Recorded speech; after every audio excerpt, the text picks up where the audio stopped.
Hello students.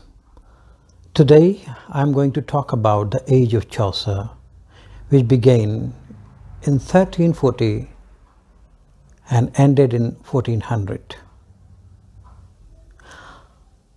I will talk about the impact Chaucer had on the writers of coming generations, etc. But let's begin with what the Chaucer's age was like. The age of Chaucer was an age of transition. Here the word transition means change and transformation. It was an age of transformation from Middle Age to modern age.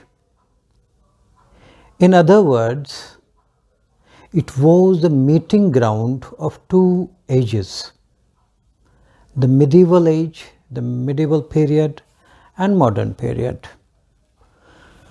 Chaucer has presented the spirit of both the ages in his poetry. It was the time when the medieval age had passed and the new age of the modern world had begun. Chaucer is the last of medieval and the first of the modern writers. In his poetry, we find the essential spirit of both of the ages, the age that was passing and the age that was coming, that was to come. The prologue to the Canterbury Tales is a picture gallery of all the classes of his time, except for royalty on the one point and the transgenders on the other. Now I will talk about what happened during his lifetime or a few years before he was born. The first very important thing is the 100 Years' War. The 100 Years' War is an important incident in the age of Chaucer. It was the age of conflict between France and England. This conflict is known as the 100 Years' War. During the reign of Edward III, England got victories in the battlefields of, you can say, Crécy, Poitiers, and Agnicourt.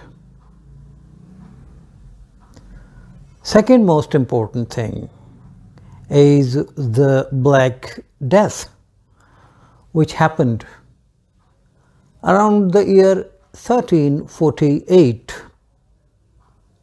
The Black Death means plague, the spread of plague. The outbreak of the plague is known as the Black Death. It occurred in 1348 during the reign of Edward III in England. Half of the total population of England, had died, had perished during the Black Death. The condition of the poor and the ordinary people was very bad at that time. They suffered the most. Large number of poor people, destitutes, died in 1348. Now I will talk about the Peasants' Revolt, which happened in 1381. It was a time when there was social strife between the landlords and the peasants. It resulted in the bloody Peasants' Revolt in 1381. After the Black Death, there was an acute shortage of laborers. half of the population died in England, and so there was a acute shortage of laborers. Therefore, the laborers were demanding for higher wages, which was natural, but the landlords would not accept it. They wanted to suppress the voices of the peasants with the help of legislation. Whenever the voices of the peasants is to be suppressed, legislation is the only way to do it. As a result, the peasants' revolt started against the landlords, which happens every now and then in different countries. What was the condition of women during Chaucer's time? This is a great question which comes often. Well, the condition of women was not very good during the age of Chaucer.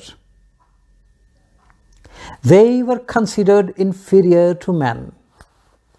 The women from poor families had to work hard, and women from rich families enjoyed their life only by marriage, because they married to wealthy people.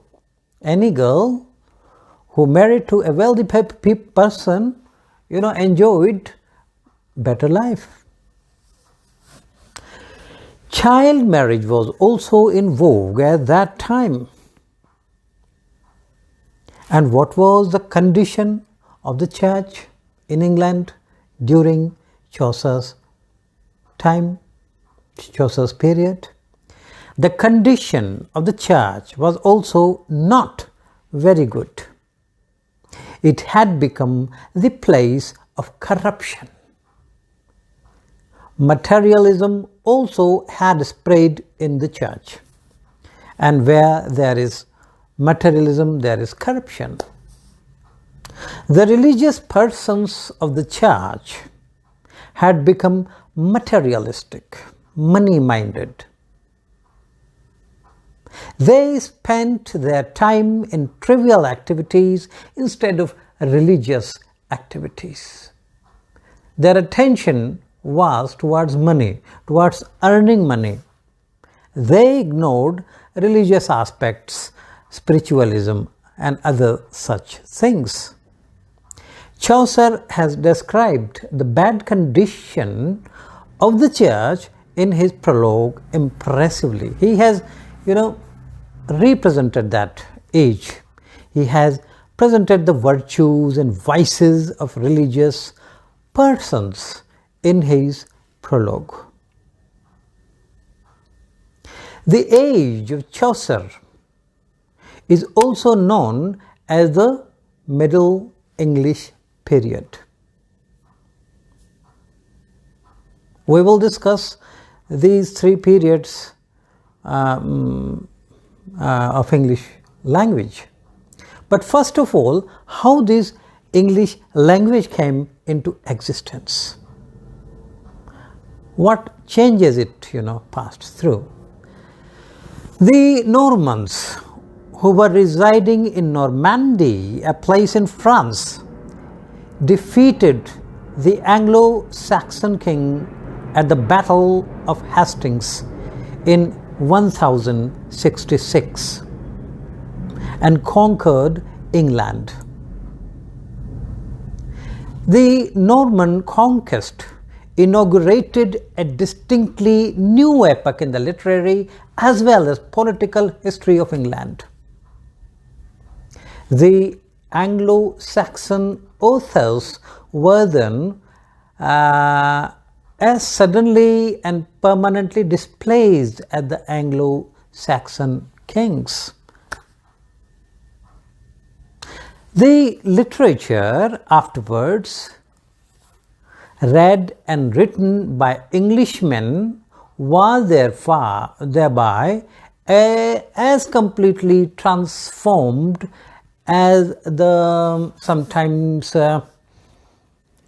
sentiments and tastes of changed English rulers. So their taste for literature changed completely. Their style of writing changed completely. Their way of speaking changed completely.